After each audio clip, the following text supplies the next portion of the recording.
I have a good friend and partner in crime who joined me here today. I'm in Bucharest, Romania, and we are sending from live tonight. So I have the pleasure of having Diana from Future Station here with me to share with us some of the trends, and technologies and interesting case studies that we should know about. So to take us right into that, I'm going to hand over to Diana to introduce herself and tell us about these trends. So Diana, I'm excited to have you here. Thank you for being here. Thank you very much.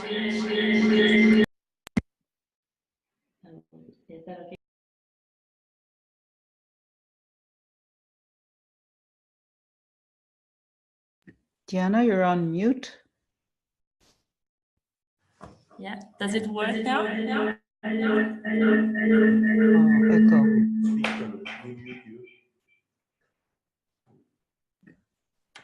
Do you have headphones?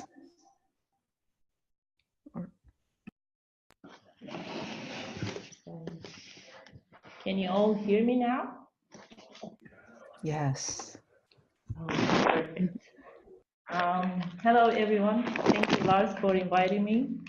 I also value our friendship very much. My name is Diana Stafie. As Lars mentioned before, I'm from Romania. I'm based in Bucharest. I aim to build a solid future strategy practice here.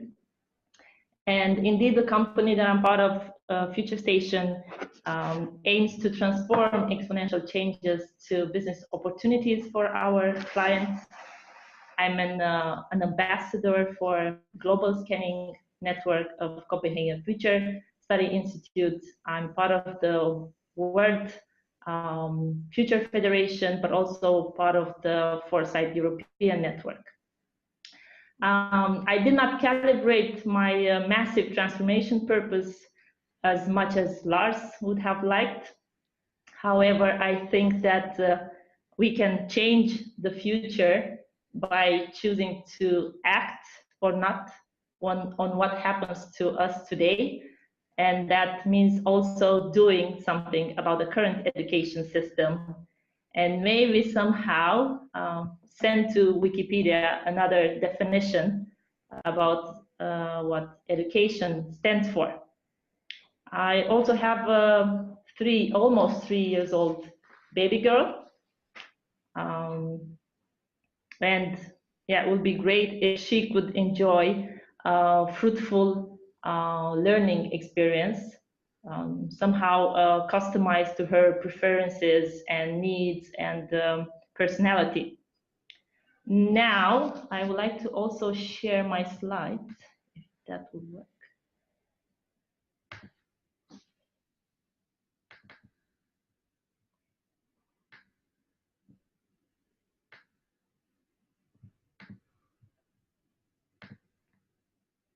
Yeah, so there. We are all very much aware of the fact that the education system worldwide is moving towards creative disruptions from multiple fronts. However, we have seen that the core challenges that the education institutions are currently facing, they have impacted other business fields such as manufacturing or banking in the last years. So they are not necessarily all new, but indeed they could. It could mean that the education providers will be facing them all at once. We will see in the next slides that we will be talking about some changes determined, as Lars also mentioned, by technological breakthroughs, but also demographic changes, ethics, trust or lack of trust, and also other factors like globalization. What I want to state from the beginning is the fact that we all have to see these trends not only as challenges, but also as huge opportunities. I will show you today some of these drivers of change relevant for the future of education, but also some future-driven innovations, some startups, some initiatives that already tap on such trends. We will be spending around 10 to 15 minutes on this part. Then I want to share with you a piece of work from the Institute for the Future in Palo Alto. And I will be closing with 2 slides on the 5 scenarios for future of education, Education 2030, developed by some reputable institutions. These are the big 6 umbrella trends that we will be approaching today. Less theoretically and more with some examples that I hope it will inspire all of us. First change that I would like us to touch upon is the shift that we are all witnessing today from adopting learning early in the life to learning throughout our entire life. Today, all of us from early age to senior actives, we are facing these challenges of having to deal with jobs that we do not know yet, with technologies that are evolving in a faster pace than ever before, with problems that we don't know yet, and of course with a high degree of uncertainty. What should we all do about this? How can we tackle all of them? That's a big question. We will have to learn this, and maybe more important is that we will have to learn how to actually learn. And here I see 2 perspectives. One is related to the fact that we need to learn how we can do it as individuals, and that implies behavior such as of course, entrepreneurial mindset, as Lars mentioned before, but also creativity, critical thinking, this willingness that we can fail. And we also have to learn how we can co-create, or how we can learn together with others. And others can also mean robots, or it can mean people from diverse cultures, or it can also mean managing our various identities. Like I was mentioning before, there are widely spread headlines showing that 60 or 70 or 80% of the jobs that we exist in 2030, we do not know them yet. The percentage is not that important, but the main idea stays. We all need to prepare, but also the next generations need to prepare for jobs that we do not know yet. And I would like to share with you a piece of work done by Microsoft with the UK-based company Future Laboratory. There are 5 jobs here on the slide. They refer to jobs that they deem to exist in 2025. So we are talking about freelance biohacker, ethical technology advocate, a virtual habitat designer, an IoT data creative, and a digital cultural commentator. And going a little bit beyond 2025, we have space tour guide, or a personal content creator, or a rewilding strategist, a sustainable power innovator, and the last one is the human body designer. One other very important piece of this learning journey, the long life learning, is about the search that many of us face nowadays, the search for purpose and the search for a need that we will resonate with. And here, as Bill Damon said, which is a professor of education at Stanford University, the biggest problems of the young generation today is that is not actually stress, but meaninglessness. Sorry for the word. So the lack of purpose. And one recommendation that I have here is for you to check out one of the projects that Bill Damon mentored. and developed at Stanford, which I also happen to be part of in the first 2 years of their piloting, is a purpose learning curriculum called Project Wayfinder. For those more interested in the topic, I can share the links or more information on it. We are now moving to the second shift from academic literacy to a new form of literacy, which is mainly driven by the technological developments. New multimedia technologies are bringing a transformation in the way we learn and we communicate, and there is and will be a need for new literacies beyond, let's say, the fundamentals. And here we are talking of aspects such as critical thinking, digital literacy, or visual savviness. And I have here an example. There could be much more, of course. I've chosen this one because I believe very much in the modification that the esports industry could bring. It was released in fall last year. It's a competitive video gaming that started to be introduced, a platform that started to be introduced in across the US in high schools.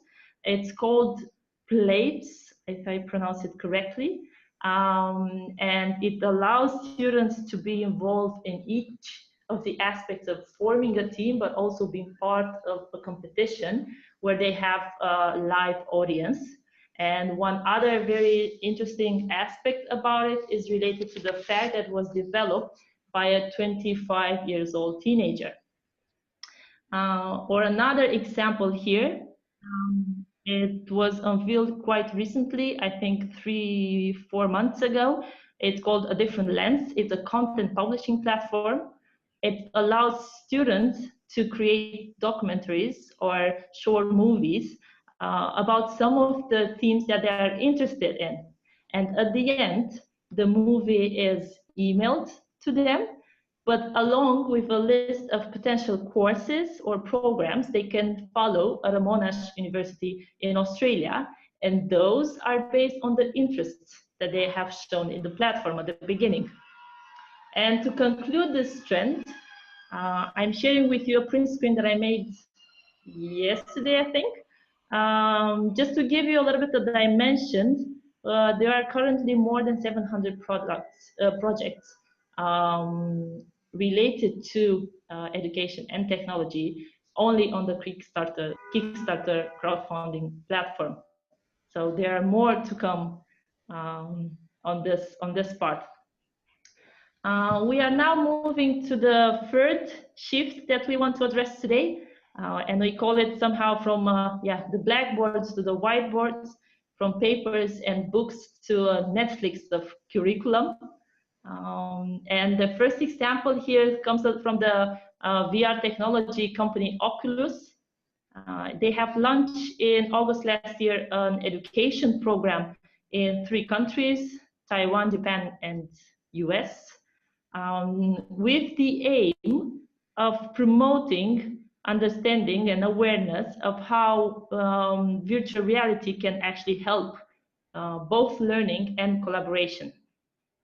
They will be using the programs to connect students that are located in remote parts of the countries, or they will be using them for public demos in libraries or museums.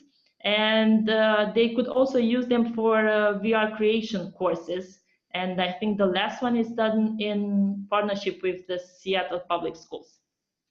The last example on this trend comes from China, and that's the Kada story, which I think very recently raised around 14 million from VCs, from investors. They provide digital picture books for kids up to 9 years old. They also provide some customer service to kindergartens. I think up to now they have 10 million users or more than that. Another shift that we see here, and which is currently affecting the education environment, is this movement from education mainly provided by state or by some public or private institutions to diversification of education providers or training partnerships. We see now partnerships between different actors. We see intersections in different disciplines. There are more than 800 universities that have lectures on app stores, and we of course talk about the vast market of MOOCs, the Coursera type of providers. The traditional universities are seeing growing competition, and some choose to go for a niche approach as a game changer. And here the example that I will be sharing actually comes from Romania, where we have such a niche university. It's already in their 3rd year, I think. The Entrepreneurship Academy, it's an environment where actually students work in teams to learn business by creating and operating real business. So not necessarily, let's say, from the books. More specifically, they are engaged to create a business from the 1st year, and they need to have profit in order to promote. So in addition to their individual learning and academic objectives, they also have financial and development objectives. We also see companies getting highly involved in education, and for sure here there are a lot of examples. I've chosen this one because it's pretty recent, and also because it kind of reminds us that in this entire education system, we don't have to forget that there are more than one stakeholder. So there is more than just students. There are also teachers involved, and they also need a lot of attention.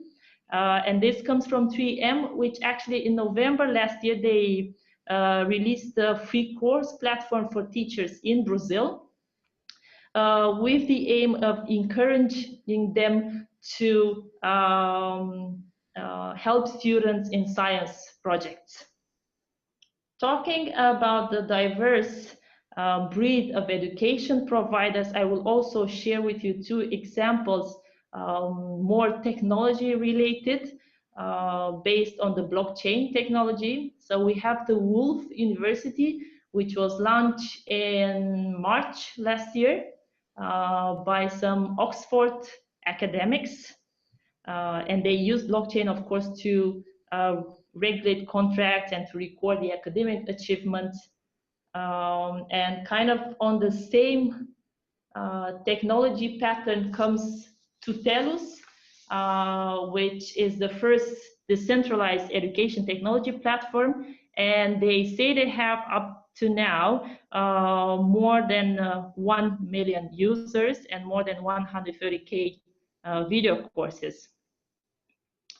And we are now at the 5th trend, very much emphasized in the video that Lars just shared.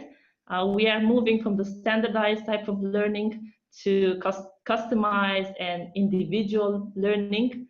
I think it is pretty clear to all of us here that one size fits all does not really work in this environment anymore in the whole education arena, and that individual learning path can somehow help students to better develop their self and their world awareness, but also their innate talents and capabilities. Learning can be transformed in a very customized experience where each individual approaches problems in his own way and acquires knowledge and skills at its own pace. The example that I'm sharing with you today here, it comes from Brazil. It was launched in Sao Paulo a few months ago, and it's a language learning tool. And I very much like the question that kicked off actually this project. Why do people that are so different, they have to learn English in the same way? So students complete exercises prior to their classes. B-Tools collects this type of information about the virtual lessons in order to be able to personalize how the classes will be further presented. Another aspect related to this full experience of learning is, of course, the use of gamification. And I'm sure all of you know examples in this area. I've chosen one that was just released in November last year. It's called Stacks. And it's a free online game that helps children to determine long-term strategies for investing. We see, of course, also many initiatives towards leveraging the power of the crowds, which Lars enjoys very much. And one example here is the students and parents that are rating, let's say, teachers. Also looking at the learning experience, I think we can all agree with the fact that if we are talking about the physical location of where the learning is taking place, then we are also talking about how that place is designed and what it offers to the students. There is a very interesting piece of work here from the international foresight company called Arup. It's called Future of Campus, or the Campus of the Future, or something like this. If anyone is interested in it, I can send you a link. One thing that I want to emphasize through this example is that sustainability is something that's more and more on the radars of people, and they're making their choices based on these items. And there is an example here that comes from University of Virginia, who made a partnership last year with the Free Bed Linen brand that offer compostable sheets for the overnight freshman orientations. And also talking about the campus experience, a very nice example comes from Brazil, which has developed a marketplace which could help students to match with openings at the university, and that is done with the aim to offer students that otherwise do not afford to go to have the opportunity of education to take now the place of a prospective student who failed to enroll. I was looking in January, and they had over 50 million users that visit the marketplace.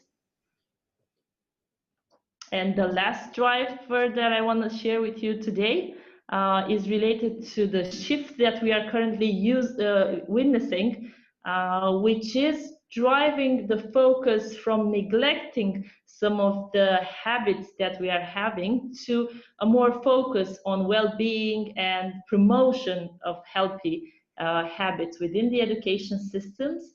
And these are some plans that were unveiled last year. It's about a school in Chennai, which has the goal to teach children how to be happy. Rather than just offering a standardized curriculum, they have facilities such as ideation labs, they have meditation rooms, they have test kitchen, and of course teachers act more as mentor and coaches and not like a regular professor. And there is a similar example here from Delhi. They have introduced happiness classes last year, of course, for the students' well-being. And the last example that I want to share with you comes from UK. It was in the news, I think, last month. They have introduced sleep lessons into the actual school curriculum. We end here the section on the trends and the future-driven innovation. I have two more topics that I want to address you. The first one is related to future fit skills. This is a piece of work done by Institute for the Future in Palo Alto, and it actually started around the question, are you fit for tomorrow? I can share you the link for this, and you can, let's say, if you're interested, you can go and go through all the details. I will be going through them, but at the higher pace, because it's not the purpose, not the time of this call. So the first one, it's called Make Yourself Known. Everyone is visible, just about everywhere and all the time. So what could matter is that you make yourself visible, and that your visibility it stands. The next one is called Befriend the Machine. So machines are getting smarter. Some of them will work for us. For some of them, we will work or in them. So more and more, we will work side by side to get things done. The third one is related to the fact that you need to find or build a tribe or tribes as you make your way through life. The fourth one is related to the fact that everything is connected, and this connection is growing faster, and they create a lot of feedback loops. So you kind of have to figure out a way in which you can go through these complex systems. And the last one is keep it going. It's a more collapsing type of scenarios where we are witnessing a lot of political instabilities, and you kind of have to make your way through it. The last part of my intervention will be related to future scenarios for education, and I have here two things that I want to share with you. The first one comes from Stanford. It's more related to higher education, but as I know from Lars, and we also learned in the first part of the call, there are many people here interested in this part, and there are teams in the community that will be working on this.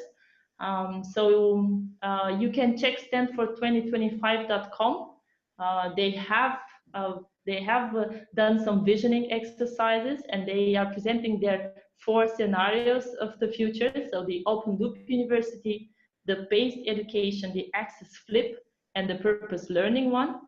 And what's also very interesting is that you have the choice to design your own. And they also they make available different type of templates that you can use in your project or within your university, or just, I don't know, for your curiosity, or if you are enthusiastic about it. And the last part, it's a piece of work done by Holonic. I hope I pronounce correctly. They are a global education intelligence platform, and they have developed last year 5 future scenarios. I will go through them very quickly. If you need more details or you want to see them, I attach here the link, or I can also share it afterwards. So we have education as usual. That's a future in which we do things as we did so far, with main funding from government, low digitalization levels. I truly hope that this scenario becomes absolute as soon as possible. The second one is called Regional Rising, and it's a scenario in which we talk about inter-regional students. We talk about communities and collaboration where we could find some economic and innovation benefits from this entire collective intelligence. And we also talk about things like regional talent hubs. The third one is called Global Giants, and as the name says, it is go big or go home type of scenario. We can see things like giant partnerships and the entire notion of borderless education. The fourth one is peer-to-peer scenario, in which the learner has the full control. The learner can take microcredits from different institutions, mainly online. We see a lot of blockchain in this scenario, and the entire learning journey is personalized. And the last one, it's called Robo Revolution, and it's the future of who is teaching who. And of course, here we talk a lot about artificial intelligence in the teaching system, and the curriculum is fully digitized. The entire report actually is a pretty nice read, and offers quite some awakening moments. Before we close, I would like to, because yeah, Lars did kind of the same. I don't know if I copied you or you copied me, but I also want to finish with a video. Let's see if that works.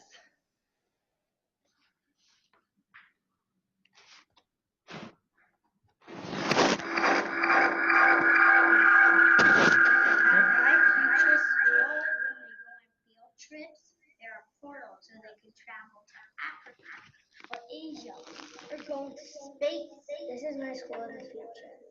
When you walk inside, there's TVs on the ceiling, the floor, and all sides of the wall. If they say, like, I want to learn about Earth, a big picture of Earth would pop up, and then, like, it would talk about what Earth is made of. About the future, there's flying school buses. Instead of walking home, a jet fighter pack comes out and you can fly home. We go on the space rocket to get to school, a space rocket school bus. And so what you do is like I want to learn about the Eiffel Tower, and then like a picture of the Eiffel Tower would appear on every single wall, and then it would appear in like 3D. Without leaving my house, my mom wants to have the same as me, but it's just a hologram acting like me, because I'm still doing what I just want to do, and then I just send in the hologram when the hologram. The floating school of mythology. So they go around the world in the boat and talk to people in places like Egypt, Asia, and Greece, and like solve the mysteries, do stuff like that. School would be on a flying saucer. From the school, you could see the Earth, the Moon, and sometimes you would visit the stars in the Milky Way. My school of the future would have a machine. If you forgot your lunch, you would have to press buttons, and then it would fly out of the machine, and you could have whatever you wanted. It could be really useful in the future.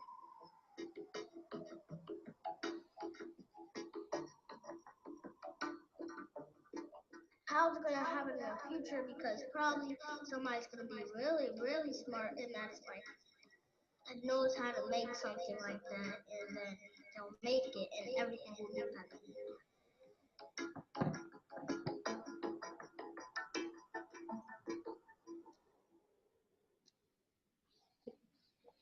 Thank you all very much. Okay. And to conclude, I'm truly proud and humble that I'm part of this community, and I think that we can all be facilitators of change. Lars? Thank you very much, Diana. Wonderful presentation of the trends in education. We want to open up now for questions from all of you. So while we have Diana here, we have the privilege of having Diana right here. Let's hear some questions from anyone.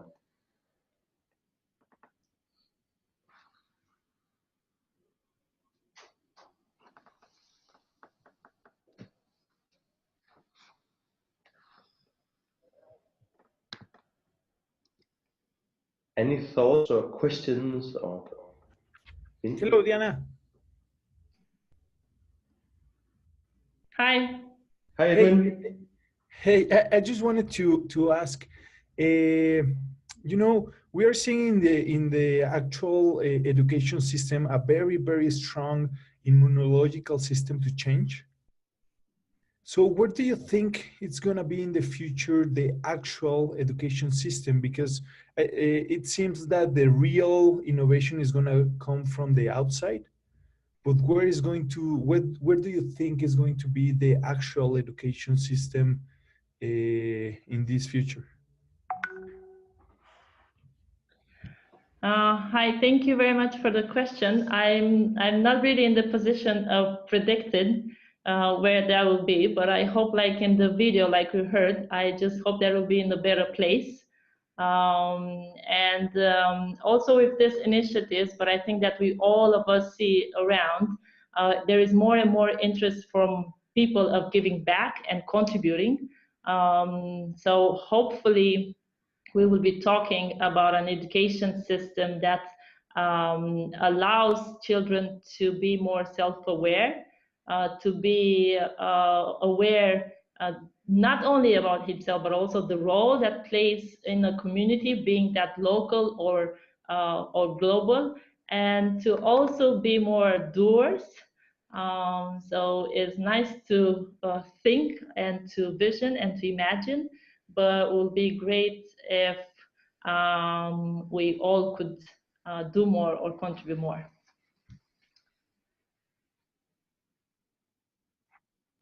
Okay, thanks. Do we speak to the microphone if we want to pose a question? Yes, Klaus, go ahead. You can ask now. Yeah, thank you. A very interesting presentation and with some new aspects which I'm looking forward to study more. Actually, the group of which I am a member is preoccupied with quite another aspect. Most people are occupied by the problems in the formal educational system. And an example is that, well, I would say that's no wonder, because most of the budgets and most of the efforts go into the formal education system, which is concerned with people under the age of 30. Actually, in Denmark, I think that up to 90% of the public budget in education is spent on people below 30. And they make up about 1/3 of the population. People between 30 and 70 make up more than 50% of the population, but only about 10% of the budget is aimed at that.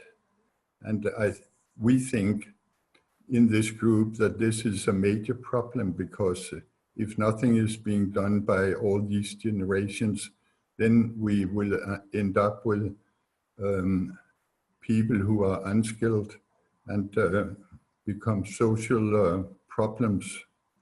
So what do you think about education for grown-ups, for adults? I think it's very necessary, and I can also share an example with you. I think I forgot to include it in the presentation. Do you all know of the fact that in China they have introduced universities? They are designed for people up to, I think, between 50 years old or 70 years old. And they are helping them to, as you were mentioning, reskill, but also to help them get a more meaningful part of their life, in the sense that a lot of the things that they are learning, they can go and share it back with other communities, or some of the products that they are building while they have these classes, they can go and share or sell outside of the university. And it's meant only for people in this age range, because as you also mentioned, they have noticed that there is a growing population, of course, and that it will help a lot to maintain them active, and by education and by learning that can be done. Thank you, very interesting. I look into what China is doing. I can send you the link if you want. I have a link for this, so I can share with you. Please So do. Thank you. Great. Excellent. Other questions or comments?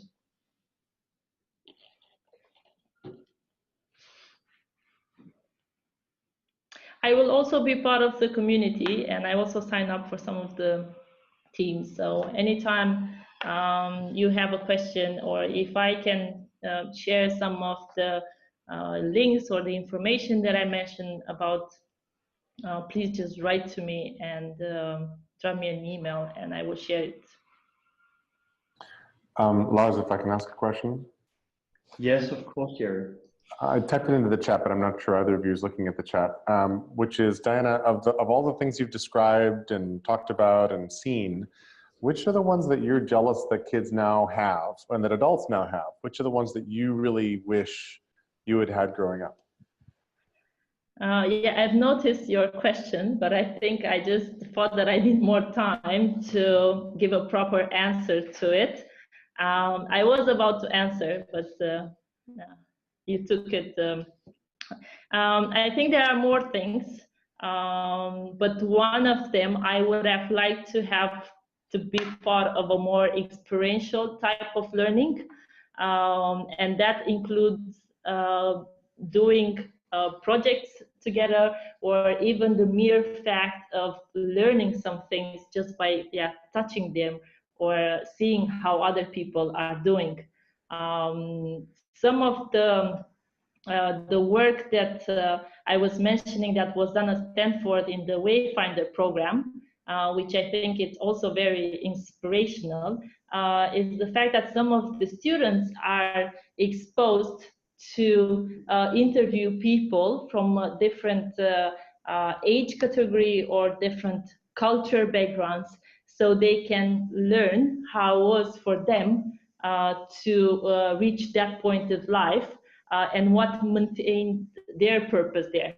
So I would have liked to be able to go through such experiment as I was growing up, and to better understand what is actually the purpose that is driving a doctor, or what's the purpose of driving an investment banker, because maybe it would have been easier for me to choose higher education than what I currently did, listen to my parents, both of them. So I had to do both in order to fulfill their desires, probably, and for sure not mine. Excellent. How's that, Jerry? That was great, thank you. I can appreciate everything you said, because I have the same wishes. Thank you, Jerry.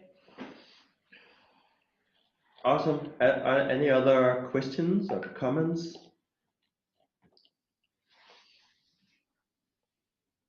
Easter, we cannot hear you, but I see you're trying. Yeah, no, we're not hearing you. You can write. Another Oh, we question. can.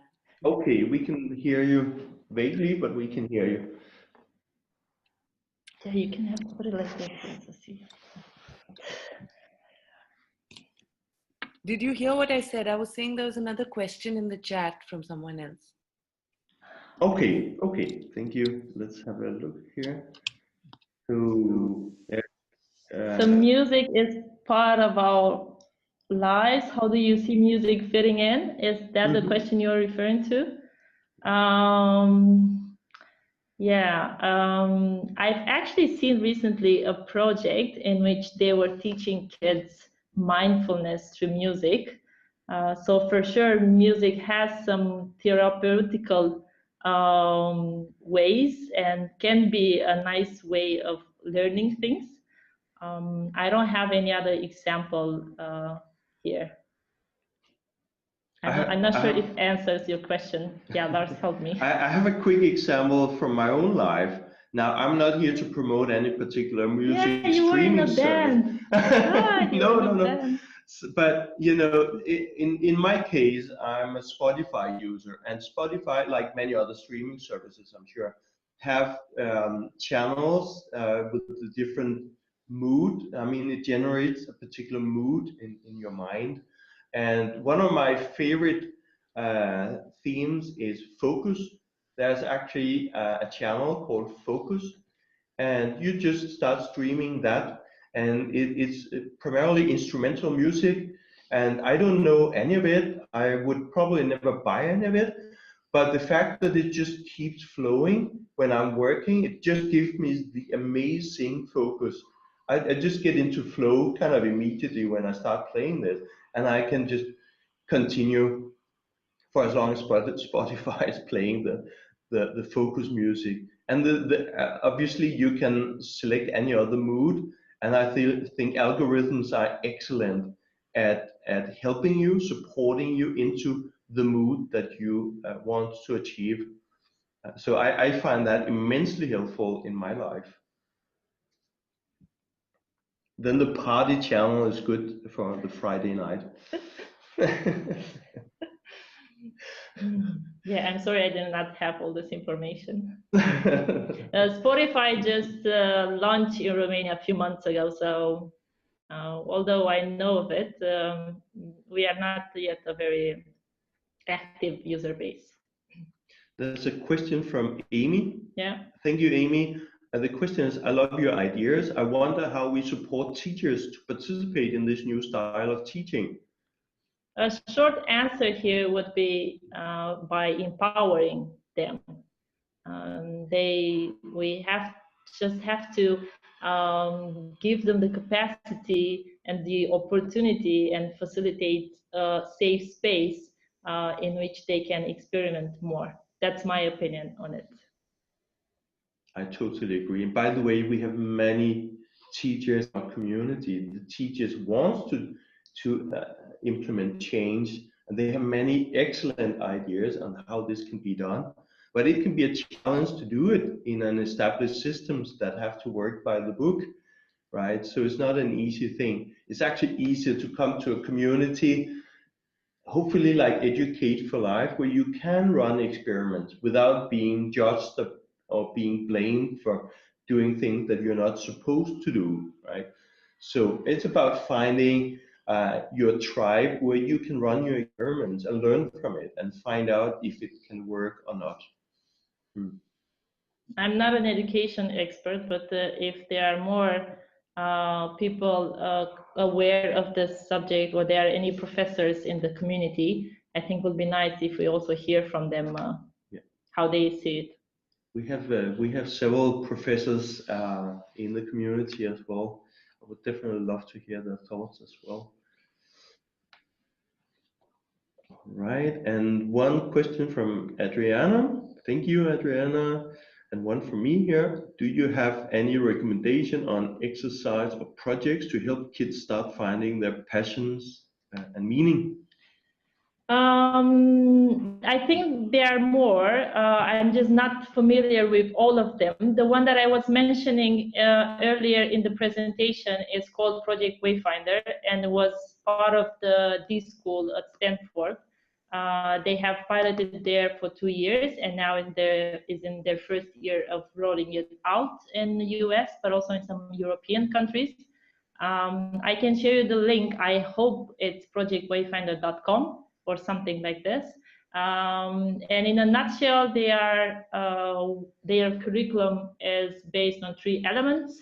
The first one is related to self-awareness. The second one is related to world awareness. What is the society expecting from me, and what is my role in the community, local or global? And the third one is called purposeful actions. And it actually means finding a need or a problem that you resonate with, and that based on your skills and passions, like you were mentioning, you can feel empowered to kind of fully support. So projectwayfinder.com can be one option, but I'm sure there are many more on this topic. I want to add, there's a wonderful book by Sir Ken Robinson obviously you have all seen Ken Robinson's TED Talks. So, and he's also written several books on this particular topic. Finding Your Element is a great book. It's written for the parents, because the kids seem to know this. They have known this all the time, but we as adults need to learn how to help our kids to find their element. And I use quite a lot of that content in presentations to adults because we have to find our way to our element, not our kids. They're doing well. Let's not stand in their way. There is another question, which I think is a very good question. I don't have a very good answer for it, unfortunately. It says, how do we get the appropriate applicable content to teachers in the context that teachers, educators are already overworked and underpaid? And of course, we can empower, but practically speaking, many existing teachers have no time to explore. So we need to make it easy for educators in the traditional system to implement. And I fully agree with the context as well. And I also don't think that we will be able in this community to develop set of, let's say, methodology or platform that will just go and from the next day implement it in a school and it will produce miracles. So I agree with the fact that it will take a while to change, but we need to start because it's already too late. I got a question the other day from a business college asking, so how are you fixing the school system, the education system? And I think the answer that I feel tempted to give is, I don't think we're fixing the education system. We are probably more likely to be developing alternatives on the edge of the education systems through experimentation. And we very much need teachers as part of this, as part of the privatization trends that Diana also talked about. I see many opportunities for teachers and other professionals and people interested in this field to be the founders, co-founders, or supporters, or participants in various experiments on the edge. It can be in a startup, it can be in an NGO of some sort, not-for-profit initiative, or being part of a community like ours. That will allow us to experiment with different models, different ways that we can offer alternatives to the education system. Hopefully over time, some of those experiments can grow into something sustainable, something that can be used by an increasing number of learners around the world. I think that's where the opportunity is. And also, again, we need teachers as part of this, and we have teachers part of this. Thank you, all of you, for being here, those of you who are already working in the education system. But having said that, there's also a lot that can be done within what we call the immune system of the education sector. There is a lot that can be done that can make a difference and impact inside the education system. And we're happy to explore those opportunities as part of our sprint as well.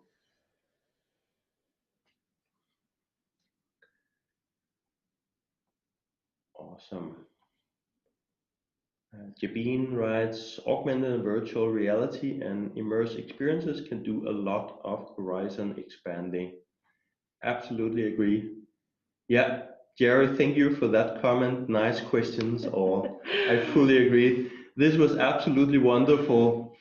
So please keep the questions coming, but I think we'll move on in our agenda for today. Yeah, prepare them for Jerry as well. And for Jerry. Jerry will be back later with Jerry's brain, and we all depend on Jerry's brain. And fortunately, he will be back and with us all the time. So thank you all. No pressure, Jerry. No pressure, Jerry. Thank you very much, Diana, for introducing us to the trends and answering all these questions.